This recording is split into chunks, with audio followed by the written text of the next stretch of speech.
This channel does not promote any violent, harmful, or illegal activities. All content provided by this channel is meant for an educational purpose only. Brought to you by V-Guard. নমস্কার, এখন সময় news এট 2 এর। আর NIA ছাড়া ভূপতিনগর ছাড়া কি দিয়ে শুরু করা যায় বলুন? ভূপতিনগরে এই মুহূর্তে রাজনীতি কনসেন্ট্রেট করেছে, কারণ সেখানে এনআইএ গিয়েছে। তৃণমূল স্বয়ং মমতা বন্দ্যোপাধ্যায় বলছেন এনআইএ কাউকে কিছু না জানিয়ে মাঝরাত্রে ওখানে গিয়েছে। মহিলারা নির্যাতিত ওখানে, কোথাও সন্দেশখালীর কাউন্টার পার্ট মনে হচ্ছে। এনআইএও কিন্তু একটা রিপোর্ট পেশ করেছে। তবে সবার আগে আপনাকে জানিয়ে দিই, আদালত যথেষ্ট ক্ষুব্ধ ভূপতিনগর নিয়ে পুলিশের রিপোর্টে। কি কারণে আদালত ক্ষুব্ধ হলো, কোথায় আদালতের অসন্তুষ্টি আমরা জানবো। আমার সঙ্গে রয়েছেন এই মুহূর্তে শ্রাবন্তী, আমার সহকর্মী। শ্রাবন্তী, আদালত কেন ক্ষুব্ধ? দেখো, তপন মিদ্যা নামে বিজেপির একজন স্থানীয় নেতা যিনি ভূপতিনগরে থাকেন, তিনি এই মামলাটি দায়ের করেছিলেন। তার বক্তব্য, তার বিরুদ্ধে প্রায় 15টির উপরে এফআইআর রয়েছে এবং সবকটির ক্ষেত্রেই শোন অ্যারেস্ট দেখানো হচ্ছে। এই মামলার সংক্রান্ত বিষয়ে ভূপতিনগরের ওসিকে এদিন আদালতে ডেকে পাঠানো হয়। তার যে উত্তর এবং রিপোর্ট গোটা দেখেই আদালত অত্যন্ত অসন্তুষ্ট। তিনি দাবি করছেন যে সামনে নির্বাচন রয়েছে এবং এই ধরনের ব্যক্তি যদি বাইরে থাকে তাহলে গোলমাল করার আশঙ্কা অনেক বেশি থাকে। তাই আগে থেকে স্বতঃপ্রণোদিতভাবে এই ধরনের এফআইআরগুলি তিনি করে দিয়েছেন। এতেই অত্যন্ত বিরক্ত আদালত। বিচারপতি জয় সেনগুপ্তর বক্তব্য, এতে তিনি আদালত অবমাননা করছেন এবং এই ধরনের রিপোর্টের কী ধরনের যুক্তি সেটা অত্যন্ত হাস্যকর বলে মনে হচ্ছে তার। আগামী শুনানির সময় তাকে জানাতে হবে যে আদতে কটি এফআইআর রয়েছে এবং কেন এই এফআইআরগুলোর প্রকৃত কারণটা কি। নিঃসন্দেহে যেভাবে ভূপতিনগর সামনে এসেছে তার মধ্যে এই মামলা অত্যন্ত গুরুত্বপূর্ণ এবং গোটা ব্যাপারে পুলিশের যে ভূমিকা তাতে কার্যত অসন্তুষ্ট কলকাতা হাইকোর্ট। এবং পুলিশের ভূমিকায় অসন্তুষ্ট মানে সেটা রাজ্যের জন্য ধাক্কা। কিন্তু রাজ্যের পুলিশ মন্ত্রী কি বলছেন একবার শুনুন ভূপতিনগরে এনআইএ এর অভিযান নিয়ে। आप हमारा इधर में परसों भी रात में जाके महिला लोगों को तंग किया, और तंग करके अभी कहता है महिला लोगों ने मेरे को अटैक किया। क्यों रात में हम जाएंगे? और law and order is state subject. Police को नहीं बता के आप 3 बजे जाके हमला करते हैं महिला के ऊपर और 5 बजे पुलिस को इंफॉर्मेशन देता है। ये क्या कोई तरीका है? শুনলেন রাজ্যের মুখ্যমন্ত্রী পুলিশ মন্ত্রীর কি অভিযোগ এনআইএ নিয়ে। এনআইএও কিন্তু একটা ব্যাখ্যা দিয়েছে, একটা লিখিত ব্যাখ্যা, যে তারা পুলিশকে জানিয়ে গিয়েছিল। সেই রিপোর্ট এনআইএ পেশ করেছে অলরেডি। রিপোর্টে কি রয়েছে? আমার সঙ্গে রয়েছে সুপ্রিয় ব্যাখ্যা করার জন্য। সুপ্রিয়, অত্যন্ত গুরুতর অভিযোগ রাজ্যের পুলিশ মন্ত্রী করছেন এ রাজ্যে ভূপতিনগরে এনআইএ অভিযান নিয়ে। কি কাউন্টার ব্যাখ্যা এনআইএ দিচ্ছে?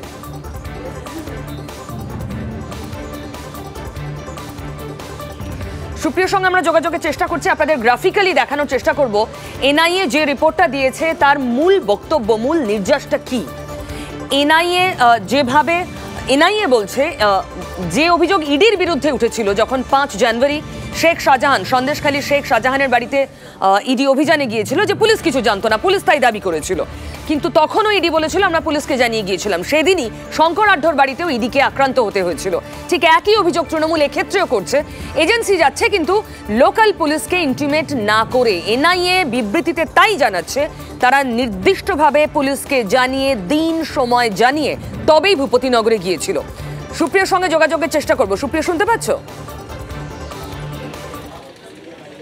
সুপ্রিয়, শোনা যাচ্ছে? হ্যাঁ, শুনতে পাচ্ছি। সুপ্রিয়, এনআইএ রিপোর্টে এক্স্যাক্টলি কি বলা হয়েছে?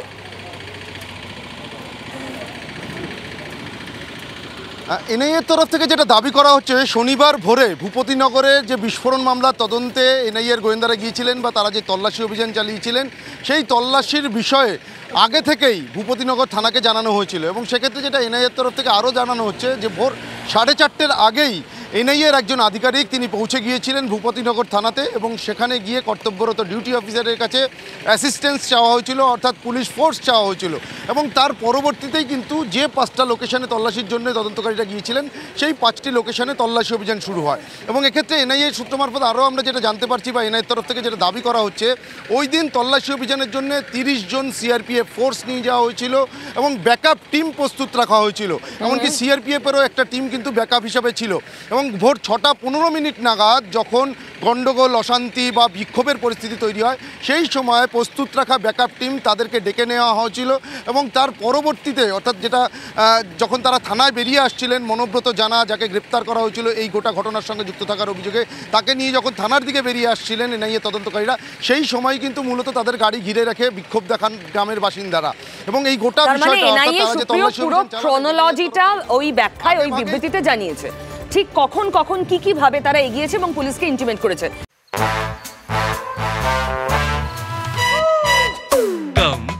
Come, my love, please don't say no, baby. Come, my love. V-Guard-এর air coolers extra large cooling pads সহ যা বড় বড় মহারথীকেও ঠান্ডা করে দেয়। V-Guard air coolers, long lasting cooling. এই মুহূর্তে বিজেপির দীপঙ্কর সরকার আমার সঙ্গে রয়েছেন, বিজেপির অতিথি। দীপঙ্কর বাবু, খুব গুরুতর অভিযোগ তৃণমূল কংগ্রেস করছে। মমতা বন্দ্যোপাধ্যায় যে অভিযোগ করেছেন এবং এনআইএ একটা লিখিত বিবৃতি দিয়েছে, এই অভিযোগ কিন্তু শুধুমাত্র ভূপতিনগরের ক্ষেত্রে নয়, যেখানেই এজেন্সি যাচ্ছে সেখানেই একই অভিযোগ যে তারা হুট করে না বলে যাচ্ছে এবং কোথাও একটা মহিলারা নিগৃহীত হচ্ছেন।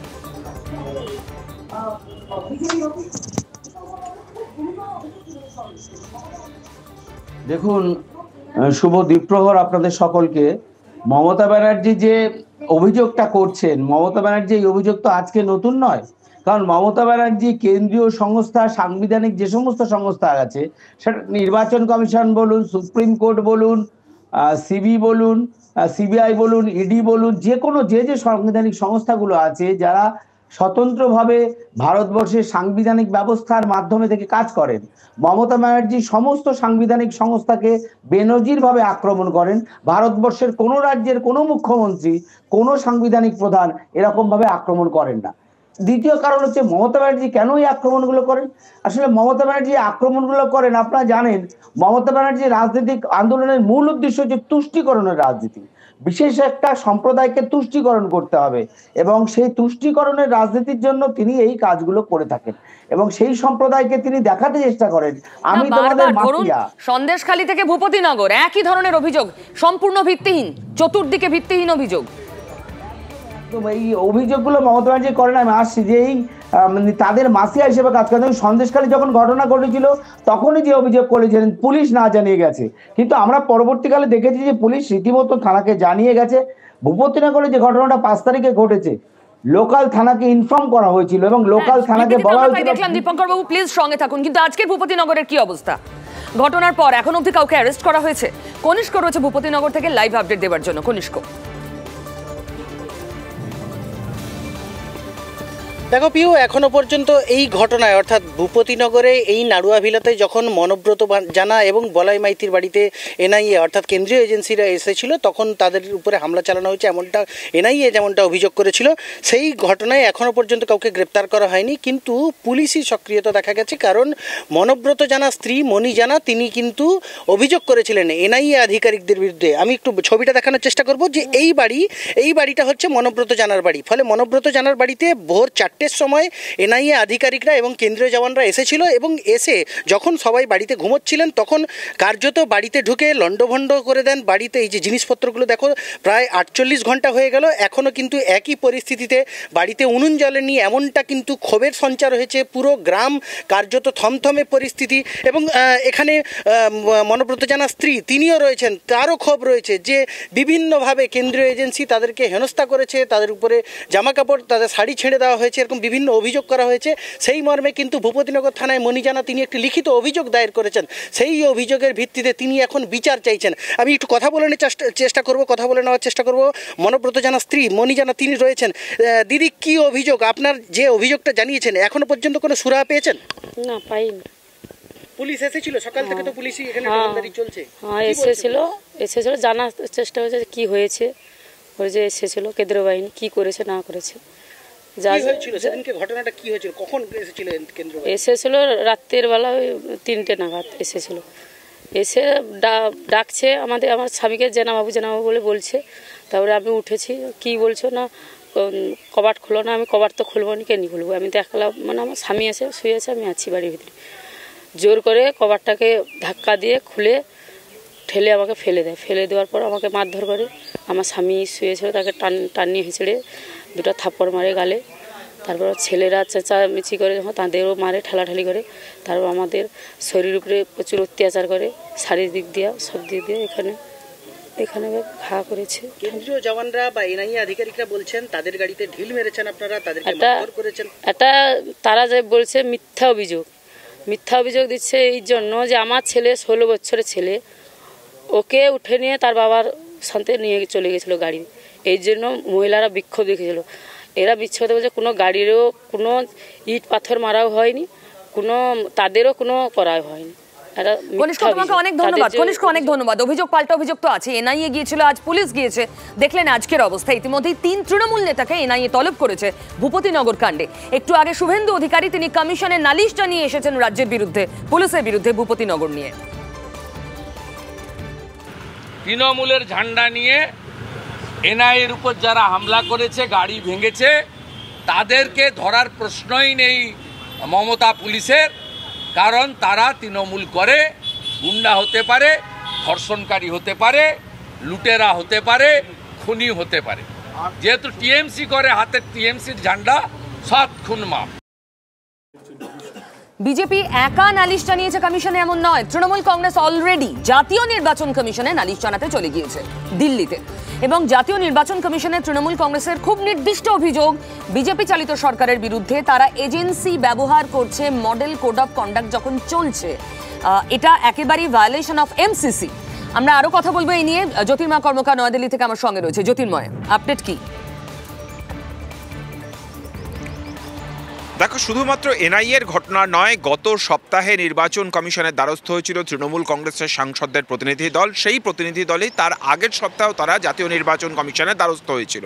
তাদের সুস্পষ্ট অভিযোগ যে কেন্দ্রীয় এজেন্সিগুলি লাগাতার তৃণমূল কংগ্রেসের যারা প্রার্থী, যারা সাংসদ, যারা এক্ষেত্রে দলের হয়ে কাজ করছে বিভিন্ন স্তরে, এমনকি রাজ্যের মন্ত্রীরা, তাদেরকে এক্ষেত্রে টার্গেট করা হচ্ছে, যাতে সম্পূর্ণভাবে নির্বাচন প্রক্রিয়া ব্যাহত হচ্ছে।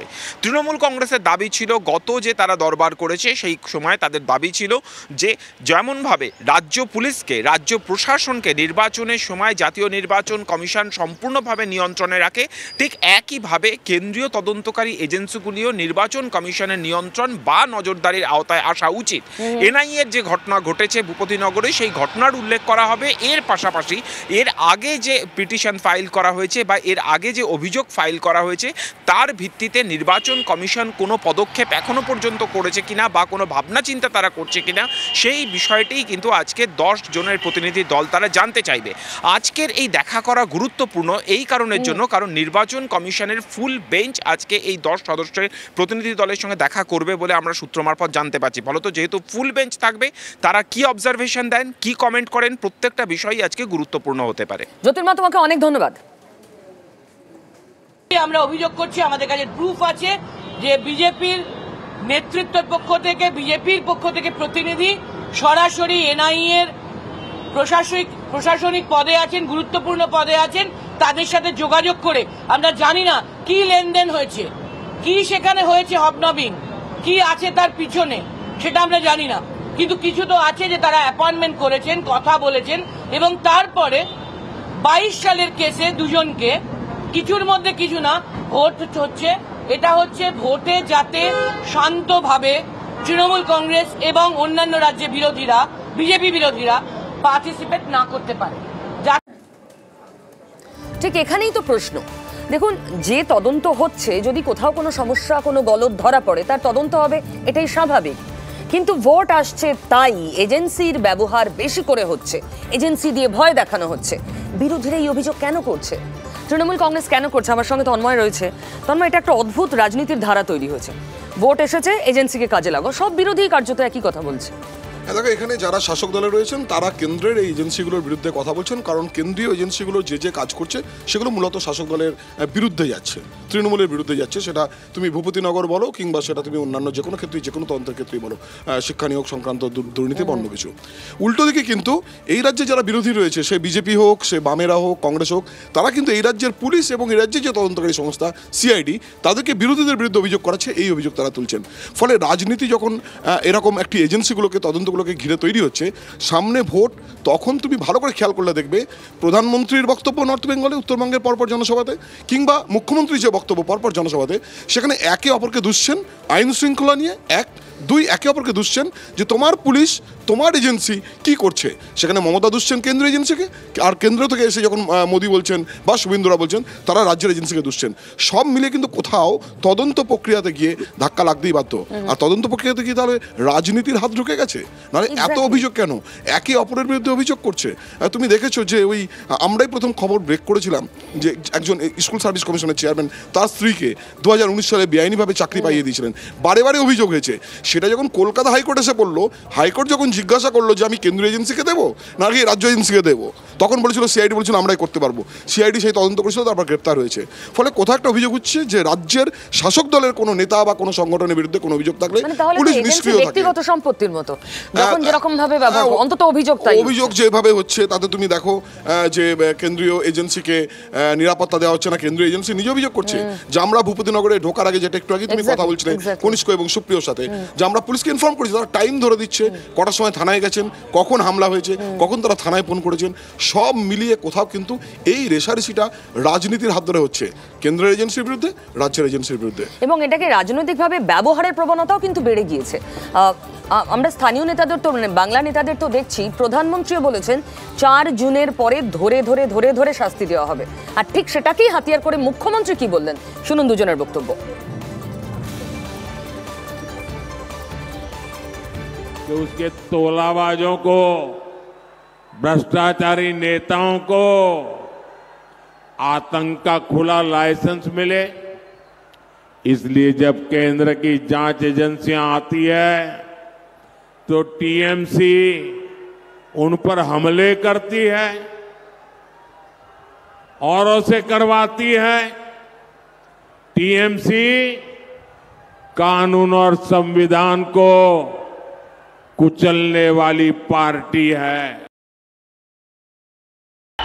আর হুঙ্কার দিচ্ছেন, আপনার হুঙ্কার আপনার দলকে চাঙ্গা করার জন্য দিন, আপনার হুঙ্কার আপনার দলকে অক্সিজেন দেওয়ার জন্য দিন, কিন্তু মনে রাখবেন গণতন্ত্রের জন্য ওটা কার্বন ডাই অক্সাইড, ওটা নাইট্রোজেন, ওটা ইলেকশনে কাজ করে না।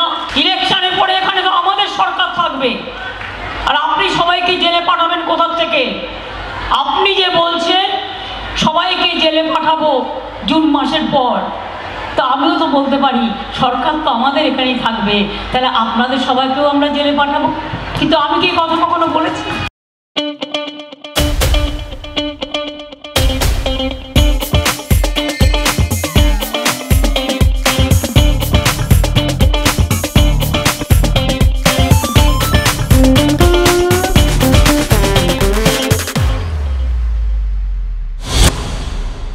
ঠাকুরবাড়ির কীর্তি, ঠাকুরবাড়ি মানে হচ্ছে মতুয়া সংঘের ঠাকুরবাড়ি। বড়মার যে ঘর নির্দিষ্টভাবে তার দখল কে নেবে? আপনারা জানেন ঠাকুরবাড়ির অন্দরে রাজনীতির দুটো বিপরীত ধারা এখন, একদিকে শান্তনু ঠাকুর, অন্যদিকে মমতা বালা ঠাকুর, একদিকে বিজেপি, অন্যদিকে তৃণমূল কংগ্রেস। এতদিন মমতা বালা ঠাকুর নাকি বড়মার ঘরের দখল নিয়ে রেখেছিলেন। গতকাল যা অভিযোগ উঠেছে, আচমকা তালা ভেঙে সেই ঘরের দখল নিয়ে নিয়েছে বিজেপি মানে শান্তনু ঠাকুর। দুজনেরই বক্তব্যটা শুনুন, সঙ্গে ছবিও দেখুন। পরশুদিনকার শপথ, আমার কালকে বেরোতে হবে, আমার ডকুমেন্টস আমি কিচ্ছু গোছাতে পারিনি যে আমি বাড়ির থেকে বেরোবো। আমার কোথায় কোন কাগজপত্র আছে, কি করেছে ভগবান জানে। ঘরের ভিতরে ঢুকেছে, যেভাবে বাইরে সন্ত্রাস করছে, ঘরের ভিতরে কী করছে আমি জানি না। যত সময় খোলা না খোলা হবে তত সময় বলতে পারছি না। এবং ওইটাই না তালা লাগিয়েছে, আমার এই ভিতরে বারান্দার ভিতর দিয়ে কেন লক করে দিল, ভিতর দিয়ে পর্যন্ত আমার ঘরে আমি যেতে পারছি না। তারা ভক্তরা এটা ডিসিশন ভক্তগুলো আমি ছেড়ে দিয়েছে, কি করবে না করবে সেটা আমি জানি না। যারা প্রকৃত মতুয়া ভক্ত, যারা হরিবল বলে, সেই সব ভক্তরা তার ডিসিশন নেবে।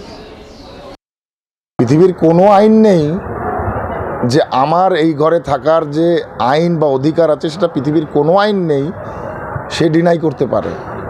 তো আমি আমার ঠাকুমার ঘরে ঢুকে বসে আছে, আমি থাকবো এখন থেকে এই ঘরে।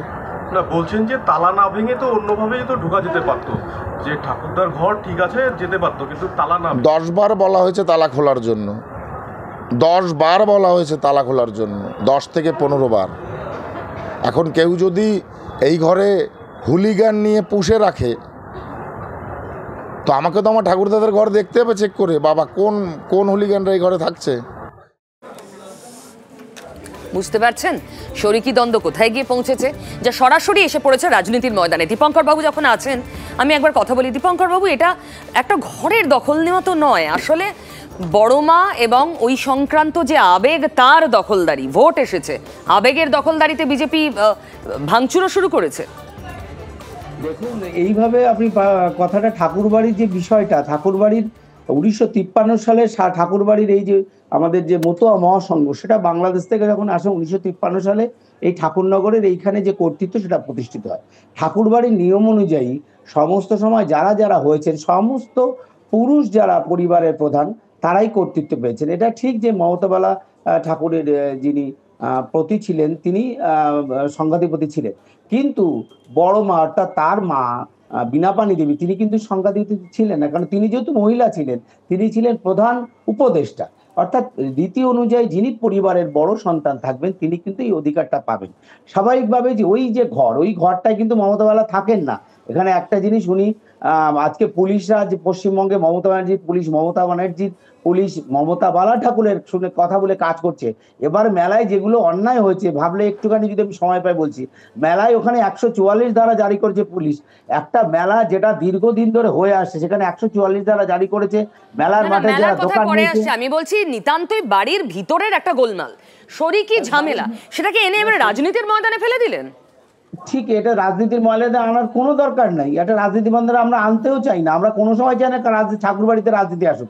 পারিবারিক ব্যাপার, ঠাকুরদার ঘরে তালা লাগিয়ে রেখে দিয়েছেন, যেখানে থাকেন না তার জেঠিমা তো ওই ঘরে থাকেন না, তিনি তো অন্য ঘরে থাকেন, তিনি ওখানে তালা দিয়ে রেখে কর্তৃত্ব প্রতিষ্ঠা করার চেষ্টা করছেন যে বড় মা বিনাপিনীদের ঘরটা আমার অধীন। কিন্তু এটা তো হতে পারে না, তিনি বারবার চাবি চাওয়া সত্ত্বেও একবার কর্তৃত্ব দেখানোর পালা তাহলে বিজেপির না, বিজেপির মোটেই নয়। কারণ এই যে জায়গাটা বিজেপি বলছেন, কারণ আপনি এক্ষুনি বললেন যে ঠাকুর বাড়ি, আবার বলছেন বিজেপি, তা নয়। এটা তো আজকে শান্তনু ঠাকুরের পরিচয় কি? তিনি কেন্দ্রের মন্ত্রী, তিনি বিজেপির সাংসদ। শান্তনু ঠাকুরের আপনার বড় শান্তনু ঠাকুরের বড় পরিচয় তিনি Matua মহাসংঘের সংঘাধিপতি।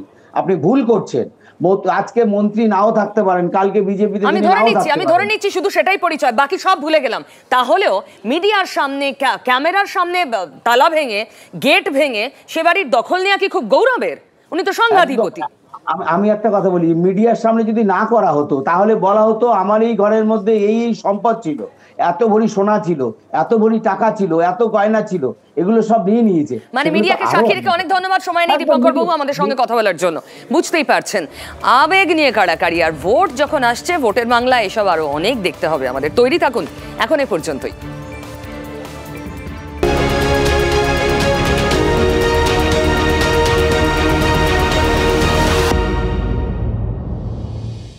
Brought to you by V-Guard.